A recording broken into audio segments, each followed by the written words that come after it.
नमस्कार मित्रों, अगस्त पारी वॉच में आप सभी का हार्दिक स्वागत है। उम्मीद है आप सब सकुशल और सानंद होंगे। एक नया बखेड़ा शुरू हुआ है सर्वधर्म के नाम पे, सबको जोड़ने के नाम पे। और बखेड़ा किसी आम आदमी ने नहीं शुरू किया। अरशद मदनी जैसे इस्लामिक स्कॉलर ने शुरू किया है, जिनको बहुत श्रद्धा की दृष्टि से देखा जाता है। लेकिन यदि वो ये स्टेटमेंट ऐसा देंगे, ऐसा वक्तव्य अगर उनकी तरफ से आ जाए कि ओम और अल्लाह एक ही हैं, तो निश्चित तौर पर बवाल होना था और बवाल हुआ। और वहीं मंच पे हुआ। इतिहास को अगर आप नकारना चाहते हैं तो ये थेथरई है और जोर जबरदस्ती की बात हो रही है। निश्चित तौर पे इन्हीं जोर जबरदस्ती के कारण ही सनातन जनसंख्या के हिसाब से तीसरे नंबर पे आ गया।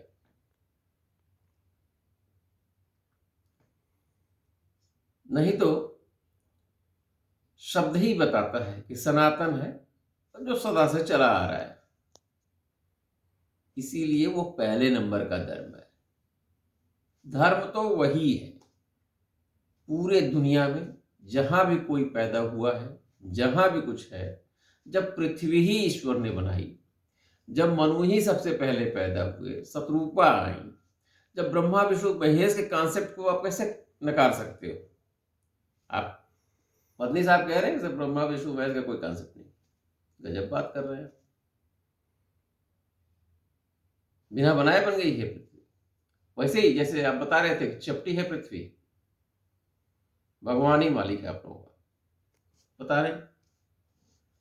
फिर भी मैं इतिहास के दृष्टिकोण से बताना चाहता हूं कि महोदय, सनातन में हम गिन नहीं पा रहे कि कितने साल पहले हम आए थे। हम सनातन धर्म कब से शुरू हुआ, इसकी गिनती में गिनती नहीं हो पा रही। करोड़ों करोड़ साल पहले हम आए हैं और पता ही नहीं चल रहा। हम तो एक पीढ़ी से दूसरी पीढ़ी, दूसरी पीढ़ी से तीसरी पीढ़ी चलते चले आ रहे। आपकी तो गिनती है।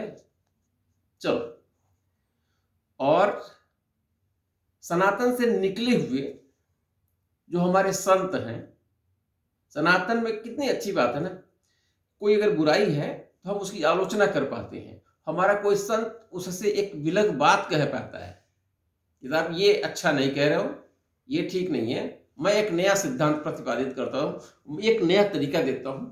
और उसी तरह से अगर संख्या गिने कितने वर्ष पहले जिसको गिना जा सकता है, तो सनातन के बाद तो जैन का नंबर आता है। 510 बीसी के आसपास जैन है और 518 के आसपास जो है बौद्ध, क्योंकि 563 बीसी में तो गौतम बुद्ध का जन्म ही हुआ था और 35 साल बाद उनको ज्ञान प्राप्त हुआ। तो आप देखेंगे कि जैन और बौद्ध दोनों जो है सनातन से ही ना। सारे तीर्थंकर सनातन में पैदा हुए थे। उन्होंने एक नया कॉन्सेप्ट दिया कि भाई यहाँ हिंसा थोड़ी ज्यादा दिखाई दे रही है, मैं अहिंसा पे बात करूंगा। और अहिंसा उस लेवल पे चले जाएंगे कि हम कीड़े मकोड़े कहीं भी कुछ नहीं। उन्होंने एक नया सिद्धांत प्रतिपादित किया। कोई धर्म नहीं बनाया, धर्म तो इस राजनीति ने बनाया है। राजनीतिज्ञों ने आरक्षण, देश दैट बांटने के लिए, बांटो और राज करो की नीति के कारण बना दिया धर्म। बौद्ध को धर्म बता दिया, जैन को धर्म बता दिया, और सबसे बाद में जो आया है हमारे उसमें से, जिसको आप कहते हैं कि निकला हुआ है, लेकिन सिख धर्म धर्म नहीं है, हमारे अंग है सनातन के। राजनीति अलग है, आध्यात्म अलग है। घर के बंटवारे होते हैं, 4 भाइयों के घर बढ़ जाते हैं, इसका ये मतलब थोड़े होता है कि सब अलग हो गए, उनका मूल थोड़े अलग हो जाता है। मूल तो एक ही, तो मूल तो सनातन है। हमारे ऋषि मुनि निकलते चले जा रहे हैं, नए नए सिद्धांत देते हैं, नई नई बातें कहते हैं, अपने में परिवर्तन की बात करते हैं। आपकी तरह से नहीं है मदनी साहब, आपकी तरह से नहीं है। सिर्फ कट्टरता फैलाते हैं आप। आपने एक आयोजन किया, उसमें भी छल, और लोकेश मुनि के साथ आपने क्या किया? 2000 साल पहले तो अभी क्रिश्चियनिटी आई है, अब 2023 ही तो चल रहा है, ये तो गिनी हुई बात है ना, इसमें भी कुछ छुपा हुआ है। और आप 7वीं शताब्दी में आए, 1300-1400 साल पहले, और आप ज्ञान दे रहे हो कि साहब सनातन का अल्लाह और ओम एक ही है। अरे हद है भाई, कितनी थथरई करोगे? तलवार के बल पे इस्लाम फैला, डोनेशन के बल पे क्रिश्चियनिटी फैली, यही फैला रहे, यही हो रहा है। अब भी आप चाहते हो? छल मत करिए मदनी साहब। और लोकेश मुनि ने जो वहां कहा, क्या गलत कहा? आपका विरोध होना ही चाहिए। क्यों? क्योंकि आप इसके पीछे भी राजनीति चाहते हैं और राजनीति करना चाहते हैं, और आपने मैदान में मुद्दा छोड़ दिया।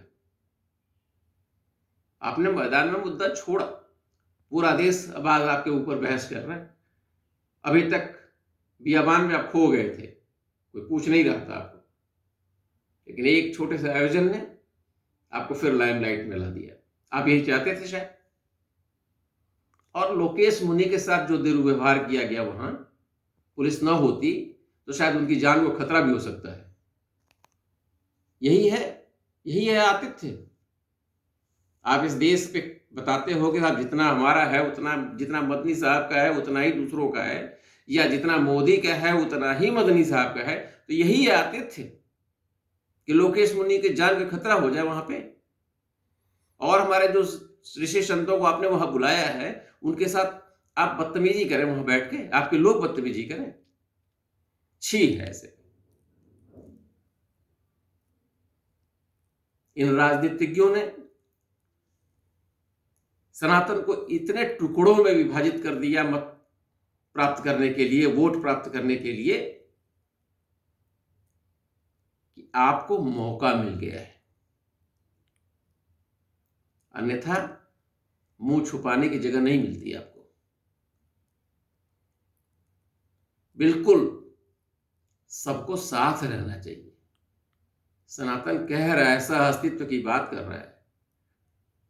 हम जानते हैं आपको ये मानने में दिक्कत हो रही है कि हमारा और आपका डीएनए एक ही है।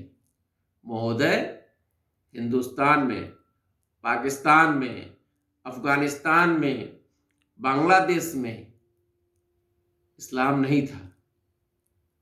इस्लाम तो आयातित ही है। हमारा डीएनए एक ही है।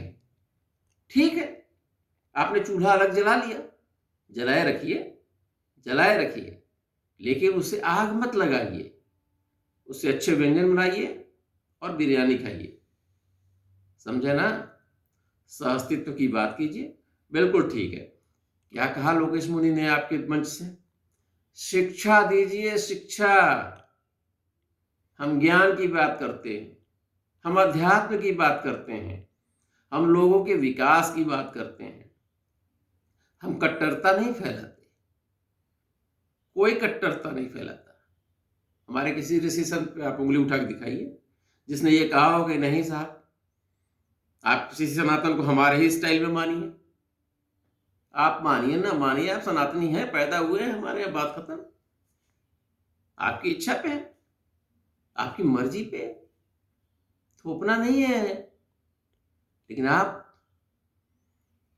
महिलाओं को बुर्का पहनाएंगे, उनके शिक्षा पे रोक लगाएंगे। देख लीजिए ना आप, तालिबान क्या कर रहा है आपका अफगानिस्तान में। वही आपके आदर्श हैं, वही आपके आदर्श है ना। पूरी दुनिया में बारूद बिछा रखी है इस्लाम। कृपया ऐसा ना करें, कम से कम इस देश को शांत रहने दें। और जितने शांति से, जितने सद्भाव से हम रहते आए हैं, उसमें आग न लगाएं बदनी साहब, ऐसा कुछ न करें। आप तो कम से कम अध्यात्म पर रहिए, आप तो राजनीतिज्ञों के चंगुल में मत फंसिए कि आप भी वैसे ही बोलेंगे जैसे वो दो हैदराबादी भाई बोलते हैं। मत लगाइए आग, मत लगाइए, मत छेड़िए, शांति से रहिए, प्रेम से रहिए, और कम से कम एक फ़ोन कॉल तो कर लीजिए लोकेश मुनि जी को कि उनके साथ जो असभ्यता हुई है वहाँ पे, उसके लिए क्षमा तो मांग लीजिए। आप छोटे नहीं हो जाएंगे, आपका बड़प्पन होगा ये। मैं उम्मीद करता हूँ कि आप कुछ ऐसा ही करेंगे कि देश में शांति बनी रहे और सौहार्द बना रहे। जय हिंद, जय भारत।